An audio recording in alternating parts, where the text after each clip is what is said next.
Have you ever just looked at the world and wondered why it's so unequal? Well, today we're going to dig into a pretty radical idea.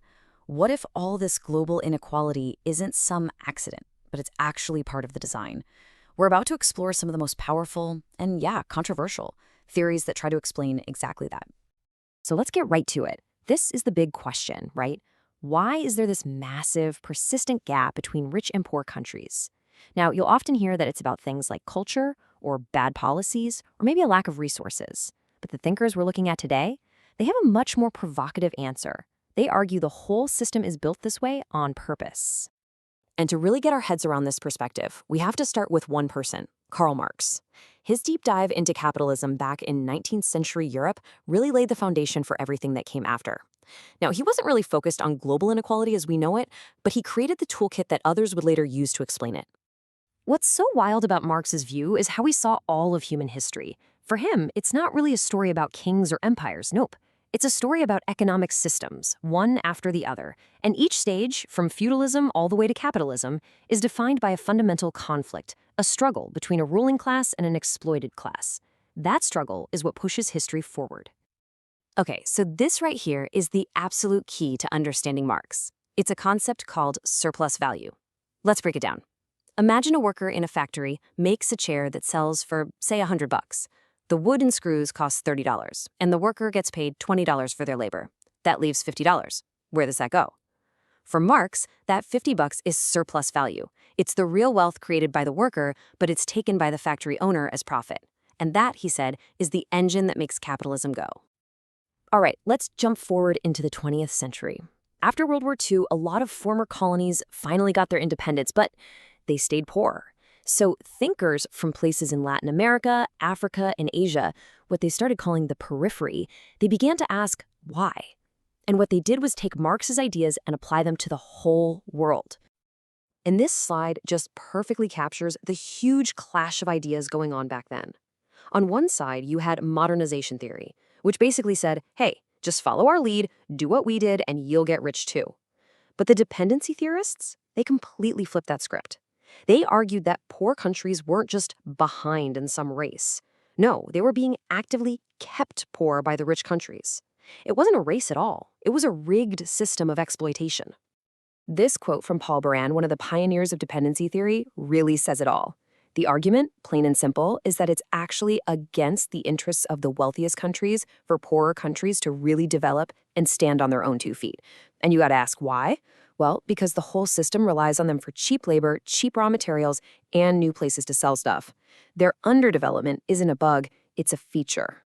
Then a guy named Andre Gunder Frank came along and basically drew a map of how this all works. You can almost think of it like a global pyramid scheme. All the wealth, that surplus value we talked about, it gets pulled from the peasants and workers at the very bottom. Then it flows up this long chain of elites, from the local big shots to the bosses in the capital city, all the way up, with everyone taking their cut, until it all pools in the world metropolis. You know, the rich countries at the core of the system. So if dependency theory shows us the toxic relationships in the system, how does the whole thing actually hold together? Well, that's where the sociologist Immanuel Wallerstein comes in. He gives us this amazing bird's eye view of the entire globe as one single interconnected machine. Wallerstein's huge idea was this concept of the world system. He basically argued that for the last 500 years or so, we haven't really been living in a bunch of separate countries. Instead, we're all living in different zones of one giant global capitalist economy. It's one big assembly line, even though we all have different flags and governments. At the very top of this system, you've got the core. These are the powerful, wealthy nations.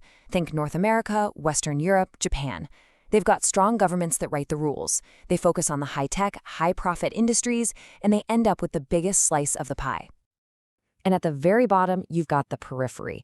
These are the countries whose main job in the global assembly line is to provide the cheap labor and raw materials that the core needs to keep its engine running. Their economies aren't really set up to benefit their own people. They're structured to serve the needs of the core. But here's where it gets really interesting. Wallerstein's most brilliant idea might be this middle zone, the semi-periphery. Think of rising powers like Brazil or India or South Africa. They're kind of caught in the middle. They get exploited by the core, for sure, but they also get to exploit the even poorer countries in the periphery. Wallerstein said this middle ground is absolutely vital because it acts like a buffer. It keeps the system stable and prevents the entire periphery from ganging up on the core. Okay, so that's a lot of theory. But the real question is, does any of this actually help us make sense of the world we live in today? Let's try to put these ideas to the test with a real-world example: the incredibly complex economy of post-apartheid South Africa. So the scholar Giovanni Arrighi looked at South Africa and basically said its modern problems are a direct hangover from its past. The historic theft of land from the black majority didn't just create a huge injustice, it created a long-term economic trap. It forced people to become totally dependent on wages, but at the same time, the system left them with poor health and education. And what's the result? A workforce that's too expensive for basic manufacturing and a population that's too poor to buy a lot of stuff. It's a vicious cycle. Now let's look at another piece of this puzzle. I want you to just look at this number for a second. 40%. Just let that sink in. What in the world could this number represent when we're talking about the South African economy? That's it, 40%. That's how much of the average South African worker's paycheck went straight to paying off debt back in 2012. An analyst named Patrick Bond argues this is just a new, sneakier way of extracting surplus value. You see, it's not just the factory owner anymore, it's finance capital, capturing wealth through loans and interest. When the Marikana miners went on strike, it wasn't just about a bigger paycheck. They were trying to escape a system that was literally choking them with debt.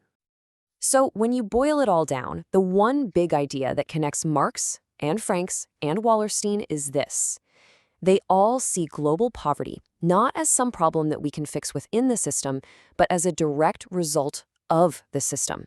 For the core to be rich, the periphery has to be poor. It's a feature, not a bug.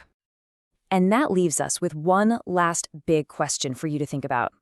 In our crazy modern world of tech giants, cryptocurrencies, and shifting global power, do these old theories still work? Are they essential tools we need to understand the inequalities we see every day? Or are they just outdated ideas from another time, unable to explain the world of the 21st century?